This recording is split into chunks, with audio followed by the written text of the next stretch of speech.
વાલિયાના ડુંગરી ગામેથી દીપડો પાંજરે પુરાતા ગ્રામજનોએ હાશકારો લીધો હતો। વાલિયા તાલુકાના ડુંગરી ગામે છેલ્લા કેટલાય સમયથી દીપડો નજરે પડ્યો છે, જેના પગલે ગ્રામજનોમાં ફફડાટ ફેલાયો હતો।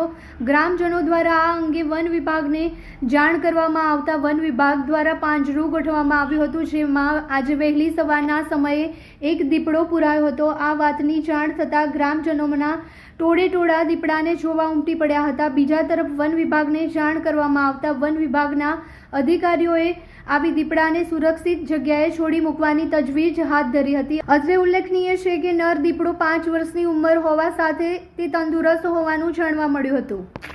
27/8/2025ના રોજ ત્યાં આગળ અમારો વન વિભાગનો સ્ટાફ તાત્કાલિક જે ત્યાં પિંજરું ગોઠવવાની કામગીરી હાથ ધરવામાં આવેલી હતી।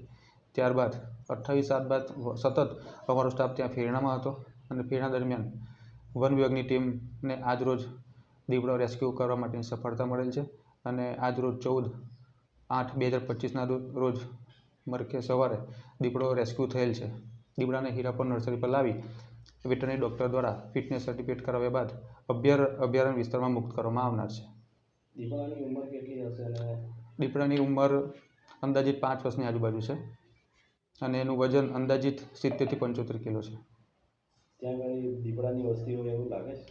દીપડાની વસ્તી આપણો આ ટ્રાઇબલ એરિયા છે અને અહીં ઘડી દીપડાનો વાલિયા, ઝઘડિયા અને નેત્રંગ 3 તાલુકામાં દીપડાની હાજરી જોવામાં આવે છે અને આપણી ફોરેસ્ટની ગણતરી મુજબ આપણે વાલિયામાં 27 દીપડાની ગણતરી કરવામાં આવેલી હતી, જેથી કરીને દીપડાની સંખ્યા આપણે ત્યાં છે અને આ રીતે રેસ્ક્યુ કરી અને અભયારણ્ય વિસ્તારમાં મુક્ત કરવામાં આવનાર છે।